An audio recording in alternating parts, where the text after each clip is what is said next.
Pinocchio, Chapter 5. Hello, this is Natasha, and this is Chapter 5 of Pinocchio. In this chapter, the wooden puppet goes in search of an egg to make an omelet.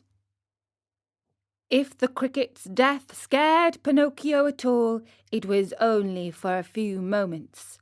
For as night came on, a queer, empty feeling at the pit of his stomach reminded the marionette that he had eaten nothing as yet.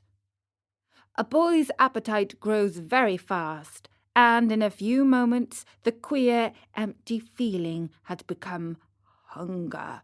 And the hunger grew bigger and bigger, until soon he was as ravenous as a bear. Poor Pinocchio ran to the fireplace where the pot was boiling and stretched out his hand to take the cover off. But to his amazement, the pot was only painted.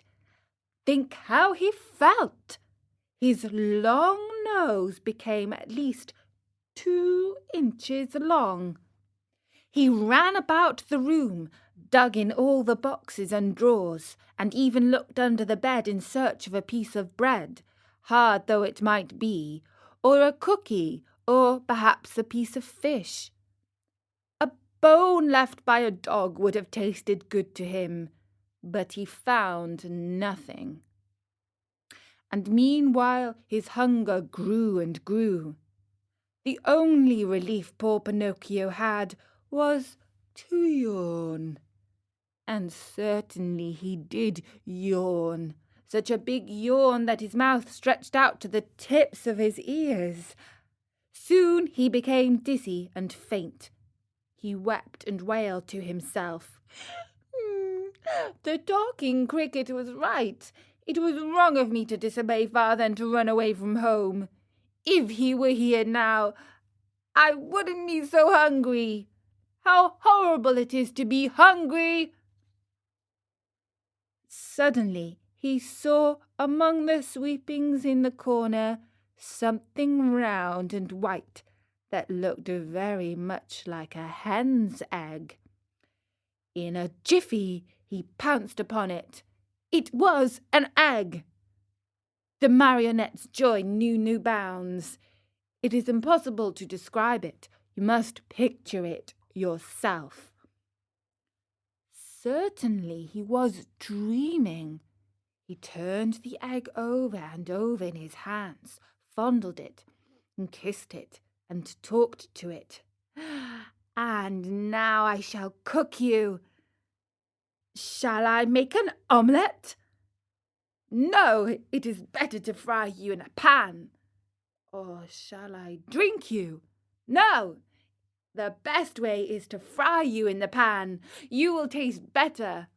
No sooner said than done. He placed a little pan over a foot warmer full of hot coals.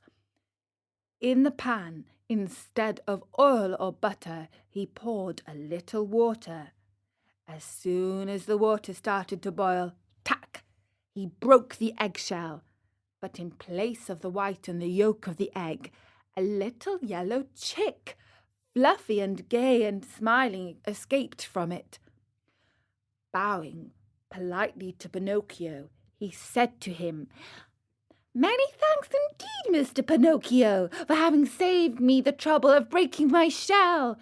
Goodbye, and good luck to you, and remember me to the family." With these words he spread out his wings, and darting to the open window, he flew away into space until he was out of sight.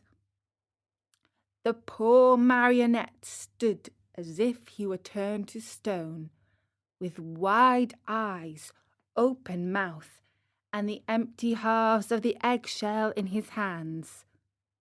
When he came to himself, he began to cry and shriek at the top of his lungs, stamping his feet on the ground and wailing all the while. The talking cricket was right. If I had not run away from home, and if father were here now, I should not be dying of hunger. Oh, how horrible it is to be hungry!